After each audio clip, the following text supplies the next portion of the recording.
Hello my dear students. Chapter number 13 हम कर रहे थे और चैप्टर नंबर 13 के 5 सम्स हम इससे पहले वाले लेक्चर में कर चुके हैं।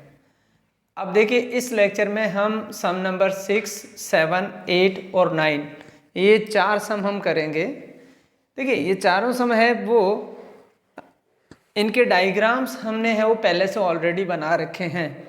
These are the diagrams. In these diagrams you see, यहाँ पे देखिए ये सबसे पहला सम नंबर 6 देखिए आप। यहाँ पे अकॉर्डिंग टू जो है वो हमारी बुक के अनुसार ये एक कैप्सूल है और इस कैप्सूल के दोनों एंड जो हैं वो हेमीस्फेरिकल एंड्स हैं और इस कैप्सूल की जो मेडिसिन का कैप्सूल है उसकी टोटल लेंथ है वो 14 मिलीमीटर है और इसका जो डायमीटर है आप यहाँ देख रहे हैं ये वाला, ये डायमीटर है वो है 5 मिलीमीटर। हमको क्या फाइंड करना है इसमें, हमको इसका टोटल सरफेस एरिया फाइंड करना है। तो थोड़ा दिमाग लगाएंगे आप और बताएंगे मेरे को कि किस तरह से हम इसका टोटल सरफेस एरिया फाइंड करें। देखिए इसमें बहुत ज़्यादा सोचने की ज़रूरत नहीं है क्योंकि इसका जो सरफेस है उसमें आपका ये जो सिलेंड्रिकल पोर्शन है इस सिलेंड्रिकल पोर्शन का कर्व्ड सरफेस एरिया आ जाएगा। इसके बाद में अगर हम एक चाहें तो यहाँ पे ये हेमिस्फीयर का सरफेस एरिया है, इस हेमिस्फीयर का सरफेस एरिया है और दोनों हेमिस्फीयर को अगर हम एक जगह मिला दें तो एक स्फीयर बन जाता है। एक स्फीयर का हम टोटल सरफेस एरिया कैलकुलेट कर लें तो यहाँ पे इन दोनों को जब ऐड कर लेंगे, एक सिलेंडर का कर्व्ड सरफेस एरिया और एक जो है वो स्फीयर का सरफेस एरिया, तो हम इस मेडिसिन इस कैप्सूल का जो है वो टोटल सरफेस एरिया कैलकुलेट कर सकते हैं। तो देखिए हम सम इसको सॉल्व करते हैं। यहाँ पे सम नंबर 6 का सॉल्यूशन है, क्वेश्चन नंबर 6 है। यहाँ पे देखिए total surface area of capsule हम लिख रहे हैं total surface area of capsule, capsule का टोटल सरफेस एरिया देखिए क्या आएगा इसमें। इसके हेमिस्फेरिकल एंड्स को हम एक स्फीयर मान लेते हैं तो TSA ऑफ स्फीयर हो गया, ठीक है, और प्लस जो है वो हम करते हैं CSA ऑफ सिलेंडर क्योंकि इसका बीच वाला पोर्शन कैसा है, सिलेंड्रिकल पोर्शन है, तो CSA ऑफ सिलेंडर। अब देख रहे हैं हम यहाँ पे कि जैसे टोटल सरफेस एरिया स्फीयर का है वो होता है आपका 4πr² plus CSA of cylinder होता है वो होता है आपका 2πrh। ये फॉर्मूले दोनों हम यहाँ पे इसके नीचे लिख लेंगे। अब सबसे पहले हम है उसका रेडियस, क्योंकि इसका डायमीटर हमें दे रखे हैं, डायमीटर जो है वो कितना है इसका डायमीटर है 5 मिलीमीटर और इसकी रेडियस अगर हम देखें तो रेडियस हो जाएगी इसकी 5/2 मिलीमीटर। ये इसकी रेडियस हो जाएगी, हाफ रेडियस हो जाएगी। अब बात करें कि अगर हम जो है उस सिलेंडर की हाइट का हम अगर कैलकुलेशन करें तो हम यहाँ पे देखेंगे कि हाइट ऑफ जो सिलेंडर है, इस सिलेंडर की जो हाइट है हम कैसे कैलकुलेट करेंगे, क्योंकि टोटल लेंथ है हमारे इसकी कितनी 14 मिलीमीटर, कैप्सूल की टोटल लेंथ है 14 मिलीमीटर। 14 में से हम माइनस कर देंगे इसकी इस रेडियस को, क्योंकि ये यहाँ से लेके यहाँ तक देखें ये इसकी रेडियस हो गई, यानी 5 का आधा हो गया यानी 2.5 हो गया ये, और ये भी 2.5 हो गया। तो 2.5 और 2.5 दोनों मिलके क्या हो गया 5 हो गया। तो हम इसको 5 मिलीमीटर इसमें से कम कर देंगे तो इसकी जो हाइट है सिलेंडर की वो आ जाएगी आपके, या लेंथ मान लीजिए आप 9 मिलीमीटर लेंथ आ जाएगी आपकी। अब देखिए जो भी वैल्यूज़ हमने यहाँ पे कैलकुलेट किए, यहाँ पे इसको हम पॉइंट में भी है वो ले सकते हैं, 2.5 मिलीमीटर हमने ले लिया। अब देखिए यहाँ पे जो वैल्यूज़ है, यहाँ पे देखिए रेडियस दोनों की सेम है, चाहे वो सिलेंडर हो चाहे वो स्फीयर हो, दोनों की रेडियस सेम है। तो हम यहाँ से कॉमन ले सकते हैं और कॉमन लिया हमने 2πr कॉमन ले लिया इसमें, तो यहाँ पे बच गया आपका 2r बच गया, प्लस यहाँ पे सिर्फ जो है वो h बच गया। यहाँ देखिए 2πr कॉमन ले लिया हमने, समझ में आ रहा है, तो 2r प्लस h। अब देखिए 2 × पाई की वैल्यू हम लिख देते हैं 22/7 और रेडियस हमारी क्या है इसमें, रेडियस है 2.5 मिलीमीटर, तो ये 2.5 मिलीमीटर और फिर यहाँ पे देखिए 2 इंटू 2.5 मिलीमीटर, और इसकी हाइट कितनी है, हाइट हमारी जो है वो दे रखी है इसमें, ये हमने निकाली 9 मिलीमीटर, तो ये 9 मिलीमीटर है वो उसकी हाइट हो गई।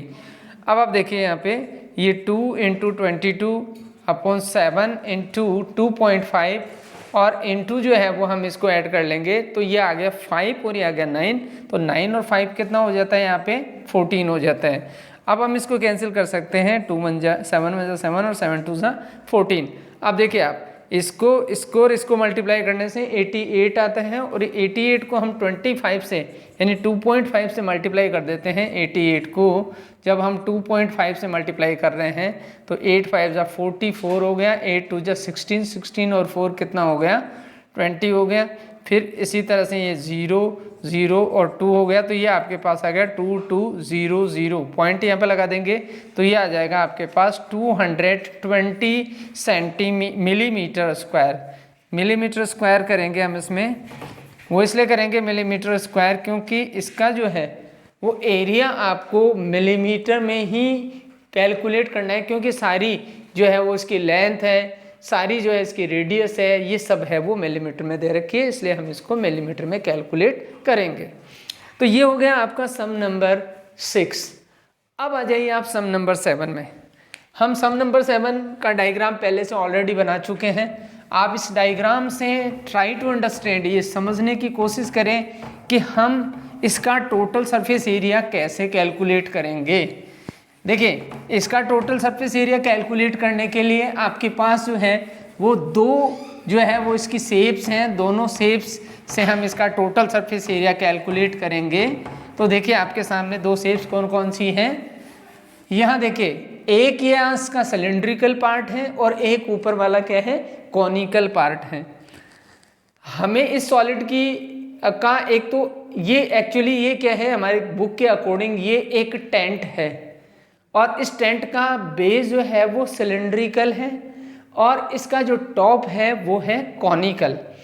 इसमें इस सिलेंडर की जो डायमीटर है वो दे रखी है 5 मीटर, और ये जो है वो इस टेंट की जो हाइट है वो आपको दे रखी है 2.1 मीटर, जो खाली इस सिलेंडर की हाइट है।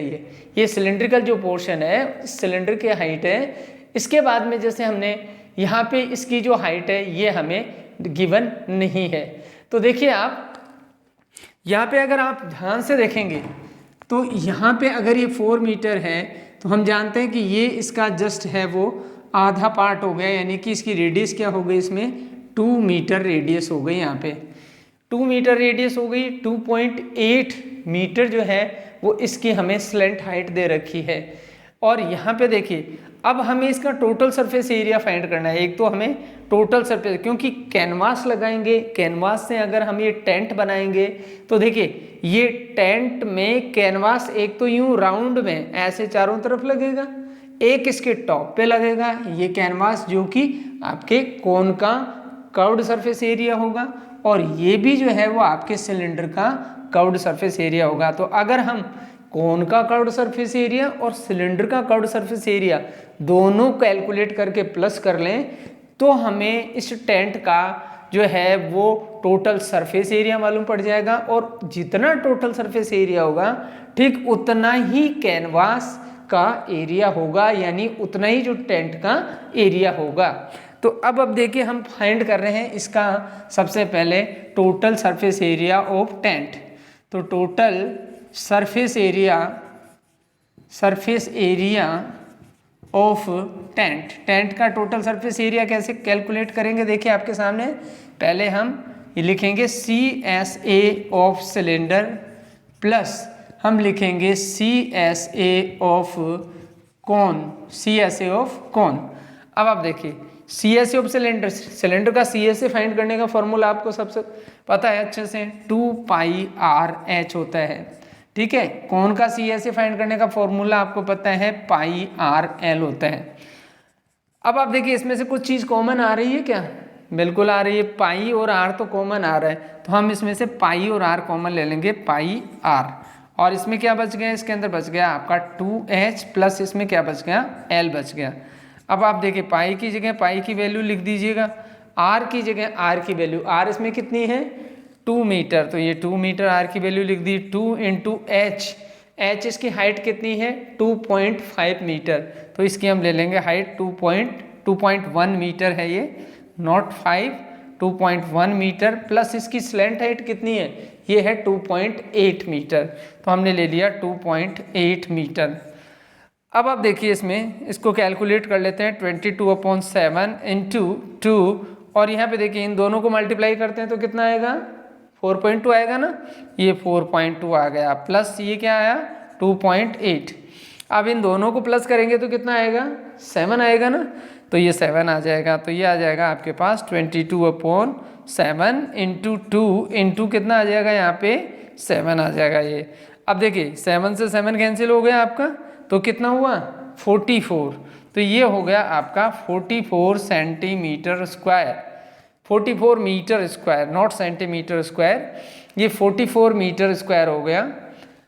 अब आपको कॉस्ट ऑफ कैनवास फाइंड करनी है, तो कॉस्ट फाइंड करने के लिए हम क्या करेंगे, जितना एरिया है 1 मीटर स्क्वायर की कॉस्ट है 500 रुपीज़, तो इतने मीटर स्क्वायर की कॉस्ट कितनी होगी, तो हम लिख देंगे cost of canvas, cost of canvas, canvas की जो कॉस्ट है वो आ जाएगी आपकी 44 इंटू हम कहेंगे 500, इसको मल्टीप्लाई कर लेंगे 5 4 ज़ा 20, 5 4 ज़ा 20 और 22, ठीक है, और इसके 2 0 लगा देंगे हम, तो ये 22,000 रुपीज़ जो है वो इस टेंट को बनाने के लिए जो भी कॉस्ट लगेगी वो लगेगी 22,000 रुपीज़।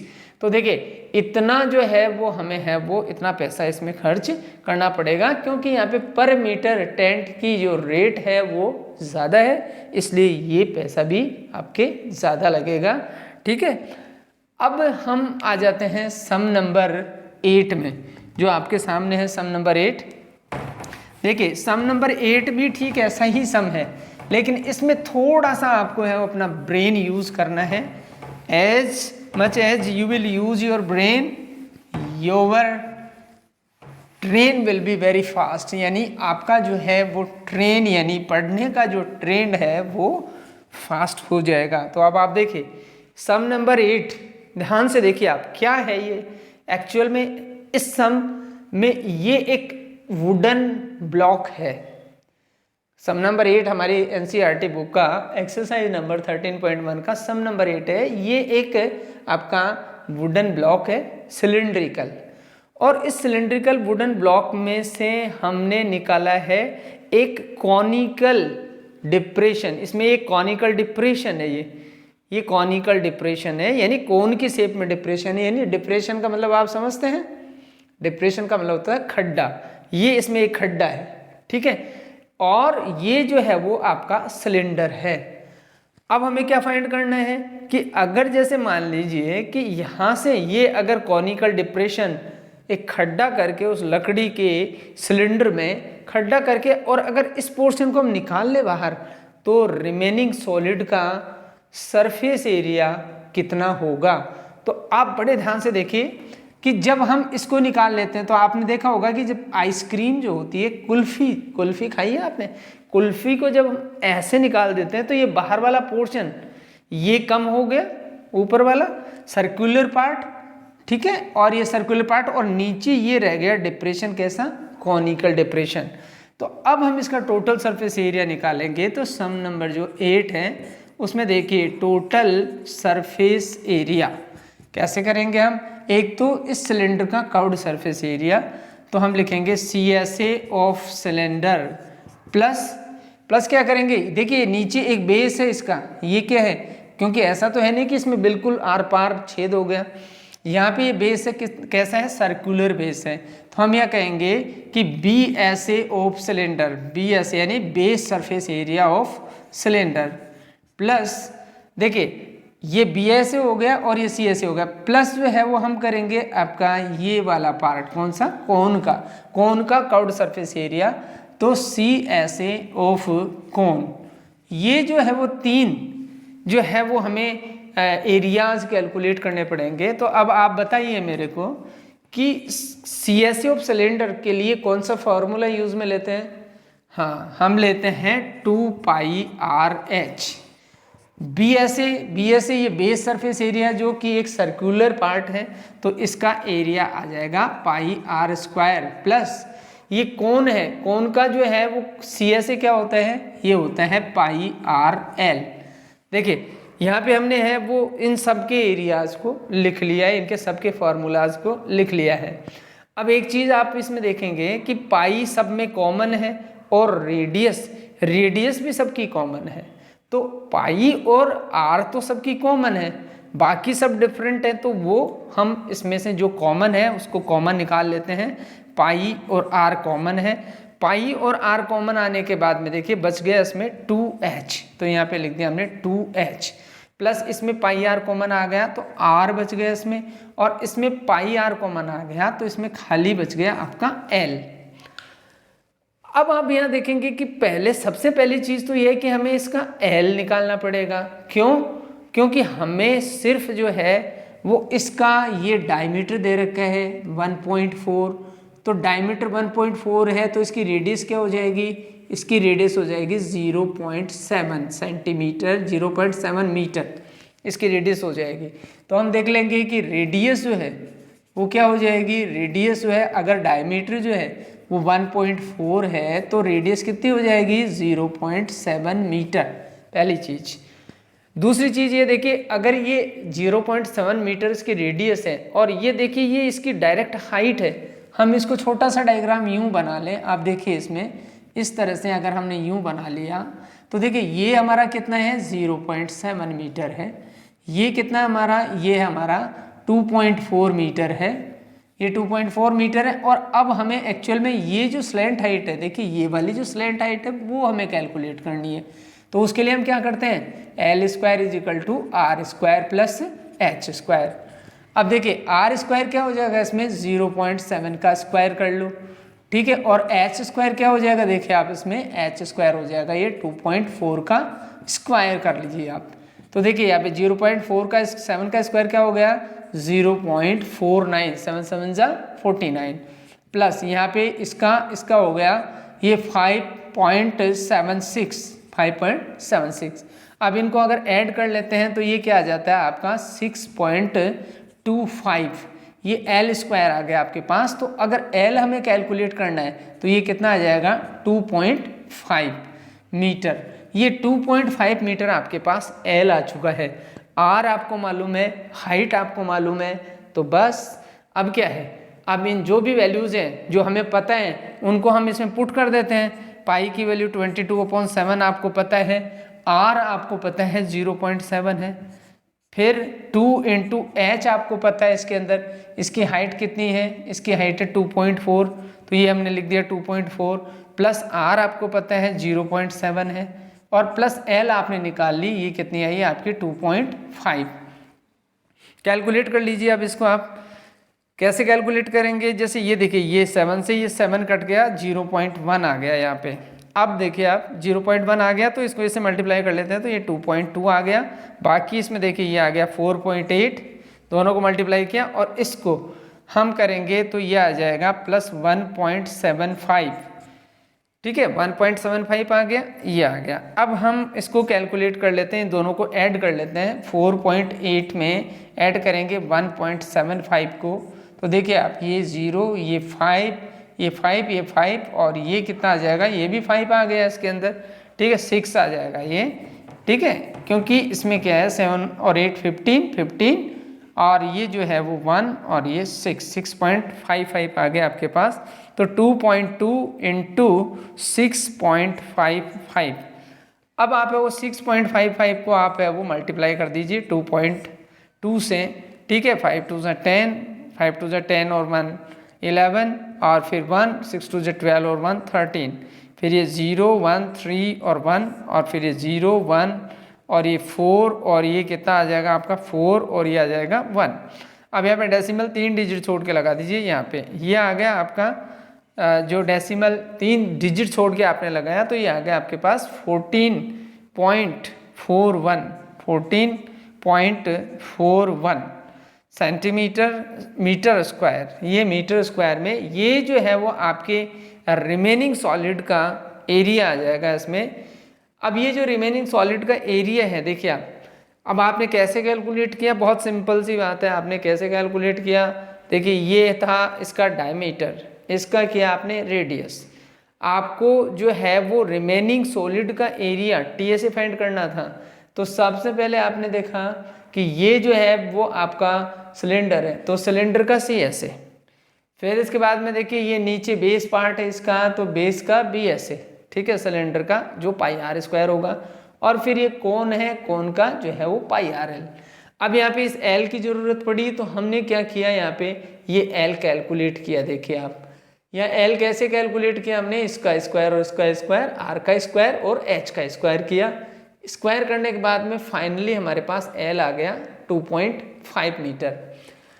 सभी वैल्यूज में से कॉमन लेते हुए देखिए हमने सब में से कॉमन लिया, यहाँ पे कॉमन आ गया, ये पाई आर कॉमन आ गया, 2h बच गया, यहाँ पे r बच गया सिर्फ, और यहाँ पे देखिए आपके खाली l बच गया। हमने r की जगह r लिखा, ठीक है, इसको इससे मल्टीप्लाई किया, 2 पॉइंट जो है वो 2 आ गया, 7 को 7 से हमने कैंसिल कर दिया क्योंकि इसकी रेडियस क्या थी 0.7। अब देखिए 2h है, तो 2h है तो इसकी हाइट कितनी थी अपने सिलेंडर की 2.4 थी, तो ये आ गया 4.8, और इसको इससे हमने मल्टीप्लाई कर दिया, ठीक है, मल्टीप्लाई करने के बाद में 1.75 आया। अब इन दोनों को हमने ऐड किया, देखिए यहाँ पे 4.8 और 1.75 को, तो ये आ गया 5, ये 5 और ये आ गया 6। अब हमने है वो इसको 2.2 से जो है वो मल्टीप्लाई कर लिया, मल्टीप्लाई करने के बाद में हमारे पास आ गया ये 14.41 मीटर स्क्वायर। तो इस तरह से हम इसका एरिया कैलकुलेट कर सकते हैं, total surface area of the remaining solid. इसमें ये पार्ट हम इंक्लूड नहीं करेंगे, देखिए ये पार्ट इंक्लूड इसलिए नहीं करेंगे क्योंकि यहाँ से तो ये पार्ट है वो हट चुका है ना, it has been excluded from here, so we will not use this part, we will not calculate the its area.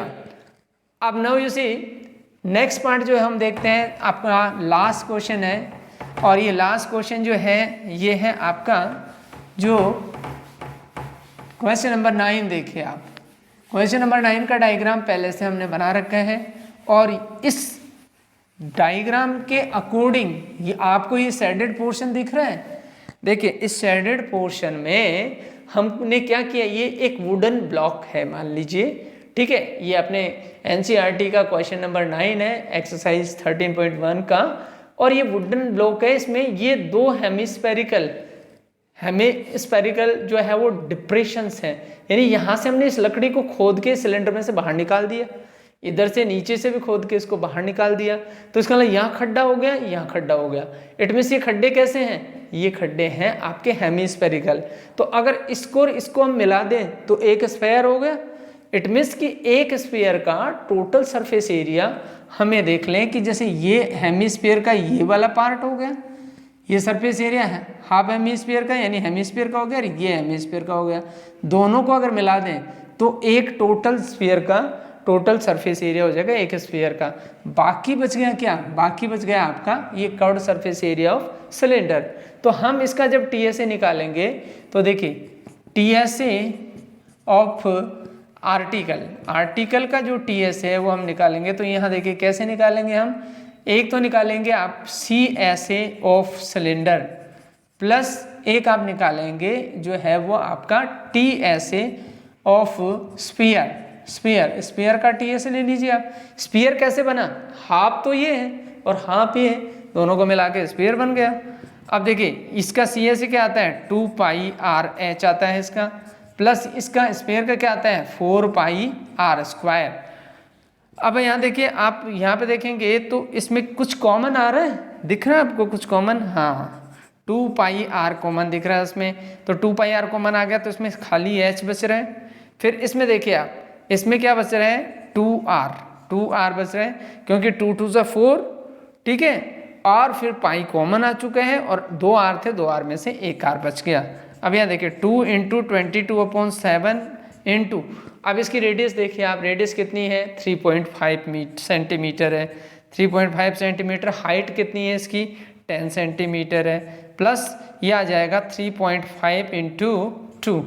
यहाँ देखिए ये 2 से हम इसको मल्टीप्लाई कर देंगे, ये आ गया आपके पास 2 इंटू 22/7 इंटू 3.5, और इन दोनों को आप देखिए 10 ये हो गया, 7 ये हो गया, तो टोटल कितना हो गया ये 17, ये हो गया आपका 17। इसको कैंसिल कर सकते हैं अपन, 2 1 2, और ये जो है वो 7 1 7 और 7 5 35, ये आ गया 0.5। 0.5 को अगर 2 से मल्टीप्लाई करेंगे तो 1 हो जाता है, और 1 को 2 से 22 से मल्टीप्लाई करते हैं तो 22, और 22 को जब आप 17 से मल्टीप्लाई करते हैं तो कितना आएगा, 17 2 से कितना हो गया 34, फिर इसका कितना कैरी कितना आ गया 3, 17 2 से 34, और ये कितना हो गया 37, तो ये आ गया आपका जो है वो 24 के बाद में 27 आ गया ये, ठीक है। या देखिए हमने 17 को 22 से मल्टीप्लाई किया, 7 2 से 14, 1 आ गया, 2 1 से 2 और 1 3 आ गया, फिर ये 4 आ गया, फिर ये 3 आ गया, तो ये आ गया आपका 37। यहाँ पे देखिए ये 3 7 और 4 आ गया, 7 2 से 14, 2 1 से 2 और 1 3, फिर ये सेम नंबर ये आ गया 374 आ गया आपके पास, इतना आ गया ये 374 सेंटीमीटर स्क्वायर। तो ये एरिया जो है वो हमारे आ गया इस सॉलिड का जो बच गया सॉलिड, क्योंकि ये तो स्कूप आउट हो गया, ये स्कूप आउट हो गया, तो रिमेनिंग सॉलिड का टोटल सरफेस एरिया हमारे पास क्या आ गया 374 सेंटीमीटर स्क्वायर। इस तरह से हमने ये exercise number 13.1 surface area and volume की हमने फिनिश कर ली। इसके बाद में इससे नेक्स्ट जो लेक्चर होगा उसमें हम एक्सरसाइज नंबर 13.2 करेंगे इस चैप्टर की, और इस चैप्टर की जब ये 13.2 एक्सरसाइज करेंगे तो उसमें कुछ अलग टाइप से हम जो है वो फार्मूलाज का यूज़ करेंगे। तब तक आप है वो इन सब का अच्छे से रिवीजन करें। Thank you.